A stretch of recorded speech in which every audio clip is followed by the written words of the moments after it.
बाकर साहब, जो एक टर्मिनोलॉजी है डेस्परेट वाली, वो तो ज़ाहिर है यूएस के लिए मुझे लगता है बड़ी एप्रोप्रिएट है और डोनाल्ड ट्रंप के लिए, क्योंकि वो ज़्यादा डेस्परेट लग रहे थे कि ये सारे मामलात बहुत जल्दी बेहतर हो जाएं। और मैं बार बार ये तकरार के साथ लफ्ज़ कह रही हूँ, क्योंकि ज़ाहिर है काफ़ी दिनों से हम यही ट्रांसमिशंस के सिलसिले से जुड़े हुए हैं और बात कर रहे हैं।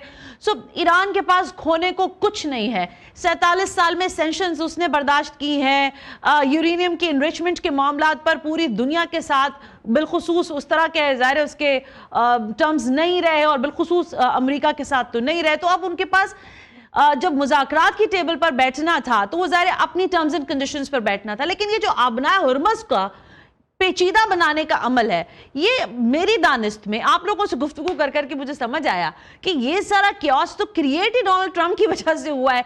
ना वो वहां स्ट्राइक करते, ना अपना हुर्मुज़ इतनी ज्यादा फर्जाइल बनती, और ना इतना बड़ा इंपैक्ट दुनिया पर आता। So how you see about that, the dialogue, after the dialogue what do you think, which kind of कहना चाहिए कि results US taken about it? इसमें हमें ये देखने की जरूरत है कि एक तो पहले भी हम आपके जो पार्टिसिपेंट हैं उन्होंने इसको एड्रेस कर दिया काफी हद तक कि एक बड़ी नैरो डेफिनेशन इसकी देखी जा रही है कि जी ये फेल्योर हो गया। मैं नहीं समझता कि ये फेल्योर हुआ। ये जो टॉक्स हुई हैं यहाँ पर अगर हम जरा गौर करें तो यहाँ पर हमें थोड़ा सा मिसमैच नजर आता है, थोड़ी सी एसिमेट्री नजर आती है दोनों साइड्स की, इंटेंट की, टेम्पो की, जिसकी तरफ आपने भी जिक्र किया, और जो आउटकम्स वो एक्सपेक्ट कर रहे थे। कि जहां तक अगर हम बात करें, अमेरिकन जो थे वो जो अप्रोच लेके आए थे कि वो एक फास्ट ट्रैक अप्रोच थी, आउटकम ओरिएंटेड थी कि जल्दी से हमें कुछ मिल जाए। जिस तरह से वैंस ने जाते हुए कहा कि I have put the best possible deal on the table. दूसरा ईरान की तरफ से था, वो था एक सीक्वेंस बेस्ड अप्रोच थी। वो चाहते हैं कि एक प्रोसेस ड्रिवन कोई तरीकाकार बने। तो दोनों जो इस पूरे मामले को डिफरेंट तरीके से लेके चल रहे थे। तो लिहाजा आपको इस वक्त फौरी तौर पर ये लग रहा है कि जी वो डील नहीं हुई, क्योंकि हम अमेरिकन जिस तरह से वो एक हाइप डेवलप की गई थी उस पूरे प्रोसेस के इर्द, तो हम उस एंगल से देख रहे हैं। तो हमें ये अंडरस्टैंड करना चाहिए कि ये बड़े कॉम्प्लिकेटेड इश्यूज है। ये एक दफा रिजॉल्व हुए थे JCPOA में, उनको दोबारा से सब खत्म कर दिया। वो अब दोबारा से जब ओमानी एक प्रोसेस चला उसमें काफी हद तक मसाइल एड्रेस हो चुके थे, फिर उन्होंने जंग में जाने का फैसला किया। तो ये इतनी जल्दी कहें कि ये पहले निश्चित में हो जाएंगे, वो नहीं होने लगे थे। यहाँ पर जो बेस्ट जो हमें आउटकम यहाँ से हम एक्सपेक्ट कर सकते थे और वो हुआ है। यहाँ पर आप देखें कि उन्होंने दोनों ने अपनी जंग के बाद ये पहला स्ट्रक्चर डायलॉग था जिसमें उन्होंने अपनी पोजीशंस एक दूसरे के सामने रखी है। पहले इनडायरेक्ट बातचीत हो रही थी ना पाकिस्तान के जरिए 18-19 मार्च के बाद से लेके अभी तक, लेकिन first time set face to face 17 घंटे लीडर्स, टॉप लीडर्स उनके, और ये कहा जा रहा है कि 79 के बाद हाईएस्ट लेवल एंगेजमेंट है दो मुल्कों के दरमियान। तो ये फेस टू फेस 17 घंटे बैठ के उन्होंने अपनी पोजीशंस एक्सप्लेन की। America was relatively अनप्रिपेयर्ड for this. वो जल्दी वो अपने प्रिंसिपल्स लेके आ गए कि शायद ईरान जो है एक स्टैंडर्ड डॉक्यूमेंट साइन कर देगा। तो यहाँ पर जो ग्राउंड रियलिटीज है उनकी भी मिसरीडिंग हुई है दोनों साइड्स की तरफ से। तो ये वो चीजें थी जिनकी वजह से हमें थोड़ी सी एक मिक्स सी सामने चीज आ रही है। थोड़ी सी आप कह लें कि लोगों में डिसअपॉइंटमेंट भी है कि जी उस तरह से हमें एक अच्छी बात की बाकर साहब आपने। मैं डॉक्टर साहब डील नहीं मिली। बिल्कुल ठीक है। गोइंग फॉरवर्ड मैं समझता हूं कि पीस। जी sir, carry on please. Baqar साहब प्लीज कंप्लीट कीजिएगा। तो कुछ दिन बाकी है 21 अप्रैल तक। तो ये अभी cease fire would hold for the time being, unless के कोई स्पॉइलर जिस तरह से इसराइल है या कोई और स्पॉइलर इसको बिल्कुल ही ना कर दे, क्योंकि अभी इतलात आ रही हैं कि वो भी तैयारियों में है, कोई बड़ी स्ट्राइक करने के चक्कर में है। अगर वो कुछ उससे कोई स्पॉइलर नहीं घुसे तो ये अभी होगा। और there is very much possible कि एक और राउंड नेगोशिएशंस का हो जाए। अगरचे ये भी एक नेगोशिएशन में टैक्टिक होता है कि एक साइड उठ के चली जाती है। बाकर साहब, डॉक्टर साहब की बात से मेरे जहन में अचानक सवाल है, इसलिए मैं इसको यहीं पर क्लोज करके फिर हम ब्रेक के बाद आके अगले सेगमेंट की तरफ बढ़ेंगे। क्या डोनाल्ड ट्रंप नेतन्याहू को हैंडल कर पाएंगे इन दिस सिचुएशन? क्योंकि इस वक्त मैं बार बार एक बात कह रही हूं, कोई फंसा हुआ हो या ना फंसा हुआ हो, डोनाल्ड ट्रंप का सियासी कैरियर तो खत्म है, सो है जो पोल्स आ रहे हैं उस पर, लेकिन अदरवाइज भी डोनाल्ड ट्रंप अब इससे निकलने के ख्वाहिशमंद हैं। पाकिस्तान ने, हम बार बार कह रहे हैं कि फेस सेविंग के साथ साथ अमेरिका को मौका दिया कि वो इस मामले को हल कर पाए, लेकिन क्या एक स्पॉइलर, जो बड़ा स्पॉइलर है जिसको बैक कर रहा है अमेरिका, विच इज जाहिर इजराइल, उसको हैंडल कर पाएंगे नेतन्याहू को इस सिचुएशन के अंदर? बाकिर साहब,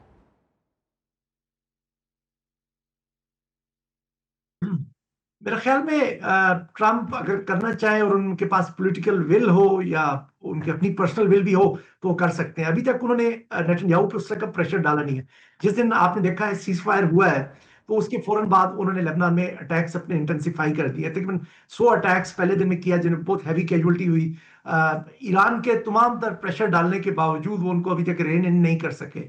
और अभी भी मेरे ख्याल में अगर वो चाहें और करना चाहें कि इस जो अभी प्रोग्रेस जो कोई भी हुई है अभी तक प्रोग्रेस, आप अगर इस ईरान के फॉरेन मिनिस्ट्री के स्पोक्समैन की जो स्टेटमेंट ही पढ़ लें कि जी काफी पॉइंट्स पे पेशरफ्त हुई भी है, ये सिर्फ नहीं है कि सारे के सारे पे डेडलॉक जारी है। तो वो उसको भी अगर सस्टेन करना चाहें तो मेरे ख्याल में उनको रेन इन करना चाहिए अभी, लेकिन वो उतना प्रेशर डाल नहीं रहे। अब उसके पीछे उनकी डोमेस्टिक वहां पे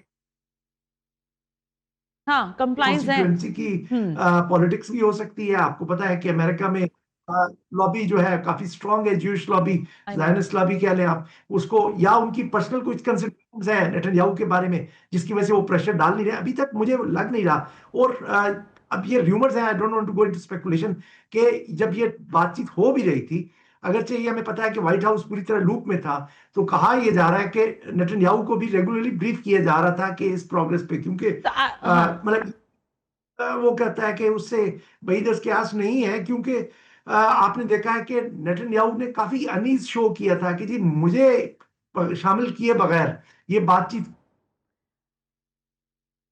क्यों हो रही है। और नेतन्याहू ने ही अमेरिका का हैंड फोर्स किया है इस पूरी लड़ाई में। जब वो हो गई शुरू हो गई, अगर से ये प्रोग्रेस आई थिंक बाकर साहब हो चुकी। बाकर साहब आपकी तरफ पहले आना चाहती हूँ सर। ये फरमाइएगा कि एक जानिब तो जाहिर है हम स्पॉइलर के नाम ले रहे हैं जिसमें इजराइल सर फहरिस्त है, और उसके साथ जाहिर है इंडिया भी, और बाकी वो सारे साइलेंट पार्टनर्स जो कि वैसे तो नजर नहीं आते, but otherwise they are making and you know creating some kind of fuss in this world. लेकिन आप थोड़ा फरमाइएगा, क्या आपको लगता है कि जिस तरह से इंडिया इस चीज़ को बता रहा है कि पाकिस्तान ने होस्ट कर लिया तो क्या हासिल कर लिया, दुनिया को क्या अमन मिल गया? क्योंकि अभी मैं थोड़ी देर पहले एक इंडिया के टीवी चैनल पर थी, सो वो कह रहे थे आपने कोई जंग वंग को रोकने में कामयाबी हासिल नहीं की है और जंग तो होकर रहेगी। सो मैं चाहती हूँ कि थोड़ा सा आप, क्योंकि इंडियन मीडिया की तरह हम तो चीख चिल्ला नहीं सकते, लेकिन कम से कम ये तो वो तस्वीर तो दिखा सकते हैं जो हकीकत पर मबनी है, चाहे उसके पार्ट्स दोनों जानिब जो बात हुई है, चाहे वो ईरानियंस की बात हो चाहे यूएस की बात हो। वाकिर साहब, नीड योर एनालिसिस ऑन। मैंने जैसे आपको कहा कि एक तो मैं इस परसेप्शन से टोटली डिसएग्री करता हूं कि आप इसको स्ट्रिक्टेस्ट सेंस में फेल्योर नहीं कह सकते, तो so I dismiss that contention of the Indian media. लेकिन इंडियन मीडिया का मैं आपको प्रॉब्लम बता दूं, या India as a society whole बता दूं, कि पाकिस्तान अगर कोई भी सक्सेस हासिल करेगा तो उनको उनके लिए प्रॉब्लमेटिक होगा। यहाँ पर पाकिस्तान के लिए एक बहुत बड़ी पब्लिक रिलेशंस या पीआर विन थी इसमें। उस पीआर विन में इस सेंस में कहता हूं कि आज तक पाकिस्तान एक सिक्योरिटी प्रोवाइडर की हैसियत से ही सिर्फ देखा जाता रहा है कि काउंटर टेररिज्म एलआई, आप ज्यादा से ज्यादा जो भी जब भी आप टॉकिंग पॉइंट्स उठाएं अमेरिका के साथ हमारी बात हो या किसी मुल्क के साथ हो, तो टॉप ऑफ द एजेंडा होता था कि काउंटर टेररिज्म, अलकायदा, आईएस, ये वो, उसके साथ हम किस तरह से सपोर्ट कर सकते हैं। यहाँ पे एक सिक्योरिटी स्टेबलाइजर के तौर पे सामने आए हैं, रीजनल स्टेबलाइजर के तौर पे आए हैं, तो ये एक हमारा स्टेचर बढ़ा है। और दूसरा यह है कि इससे हमारी रीजनल रेलेवेंस बढ़ रही है, मिडिल ईस्ट में हमारा फुटप्रिंट ज्यादा हो रहा है। अब सऊदी अरेबिया का आपने देखा कि एसएमडीए हमने किया था, उसकी एक्टिवेशन भी हो गई है। तो जो अरब कंट्रीज की है रिलायंस, वहां सिवाय वो एक कंट्री के यूनाइटेड अरब एमिरेट्स की बात करूं, तो पाकिस्तान का इन्फ्लुएंस एज सच गेन किया। तो आपको ये सारी समझ आ जाएगी कि क्यों इंडिया में इस वक्त सारा वो जो चीखो पुकार फैली हुई है। और ये उस चीज के साथ कॉन्फ्लिक्ट करता है जो इंडिया का अपने गोल्स थे। इंडिया अपनी जो स्टेचर देखना चाह रहा था रीजनल लेवल पे, ग्लोबल लेवल पे, तो वो देख रहा था कि पाकिस्तान चूंकि इकोनॉमिकली स्ट्रगल कर रहा है, और थोड़ा सा उसकी जो डिप्लोमेटिक आइसोलेशन तो नहीं कहे, लेकिन जरा रिलेशनशिप पे काफी वो था, प्रॉब्लम था उसके वेस्टर्न वर्ल्ड के साथ, इवन अरब वर्ल्ड के साथ भी कोई मसाइल चल रहे थे हम लोगों के। तो हम एकदम इस जो हमने ये होस्ट किए हैं टॉक्स, इसकी वजह से उससे बाहर निकल आए और हमारा कद काट जो है जो इंटरनेशनल लेवल पे काफी बढ़ चुका है। तो उनकी तकलीफ बिल्कुल समझ आती है हमें। आखिर साहब, दो तीन पॉइंट्स मेरे जहन में, जरा उस पर प्लीज कमेंट कीजिएगा। एक तो इन डायलॉग से ज़ाहिर दुनिया में एक पैगाम है, वो मैसेजिंग हुई है, लेकिन इन नदों में मैं पूछना चाहती हूँ आपसे कि middle east, gulf countries and specially in UAE, देखिए यहाँ पर जो अमेरिका के फौजी अड्डे हैं, बहरहाल उस 40 दिन के एपिसोड में जिसको जंग ही कहेंगे हम, वो इस्तेमाल भी हुए। वहाँ पर ईरान ने भी जवाबी कार्रवाइयाँ की हैं। सो वहाँ पर एक अलग किस्म की बेचैनी मौजूद थी और शायद ताहाल हो भी। आप जरा ये भी फरमाइएगा कि वहाँ पर आप क्या एनालिसिस देंगे, क्या तबसरा आपका कि वो किस तरह से महसूस कर रहे हैं इन डायलॉग्स के होते हुए, और एक मरतबा फिर डेडलॉक पैदा जो हुआ है जिन पॉइंट्स पर उसको। और दूसरी इंपॉर्टेंट बात जो काशिफ साहब ने की है इजरायली मफादात की, अगर अमेरिका मुसलसल बुनियादों पर उसका तहफ़्फ़ुज़ करेगा, तो क्या आपको लगता है कि अभी तो हम देख रहे हैं ना कि डोनाल्ड ट्रंप के खिलाफ बहुत ज़्यादा एहतजाज हो रहे हैं, लेकिन क्या आप समझते हैं कि फिर पूरी तरह से वॉशिंगटन और इस्टेब्लिशमेंट जो है अमेरिका की, वो क्वेश्चन होना शुरू हो जाएगी? जहां तक आपने गल्फ की बात की, गल्फ में आपको पहले से एक डिवीजन नजर आना शुरू हो गई है जो जंग के दौरान ही डेवलप हो गई थी। अब वहां पर दो बल्कि तीन ब्लॉक्स बन चुके हैं डायलॉग से पहले ही। एक सऊदी अरेबिया है, कतर है और कुवैत है। इनकी पोजीशन अलग है। यूएई की पोजीशन अलग है जो कहता है कि अब इस वॉर के बाद बजाय मैं इसराइल से डिटैच होने के, अब मैं मजीद करीब होऊंगा। और तीसरा एक फरीक है, वो बहरैन है, जो जिसकी पोजीशन यूएई के करीब है कि उनकी जो रिजर्वेशंस थी ईरान के हवाले से, जी। वो तो अपनी जगह पर है, लेकिन उन्होंने टॉक्स को एंडोर्स किया था। तो हमें यहाँ पे ब्रॉडली दो या फिर तीन हमें ब्लॉक्स नजर आ रहे हैं। उन्होंने ये जो जो बड़ा ब्लॉक है उसने एंडोर्स किया है टॉक्स को, लेकिन साथ साथ उनकी ईरान के बारे में भी कंसर्न्स है। वो अपने एक पर्सपेक्टिव से सोचते हैं। जहां तक जो मेरी अपनी राय है, और बाकी भी आपको जो इंटरनेशनल लॉ के एक्सपर्ट्स हैं वो बता सकते हैं कि यूएनजीए की जो 1974 की रेजोल्यूशन थी जिसने ये एग्रेशन डिफाइन की थी, उसमें से एक चीज ये भी थी कि अगर आपकी किसी दूसरे मुल्क को अपनी जमीन देते हैं और वो इस्तेमाल होती है तीसरे मुल्क के खिलाफ, तो आप भी एग्रेसर ठहरेंगे। तो एग्रेशन तो उस साइड से हुई है। लिहाजा अब ये जो अरब कंट्रीज हैं वो ये नहीं कह सकती हैं कि जी ईरान ने बिला जवाज हम पे हमले किए हैं। वो यकीनन अपनी डोमेस्टिक कंजम्पशन के लिए ये बात करेंगे भी कि जी हमें ईरान ने अटैक किया है और ईरान हमारे लिए खतरा है।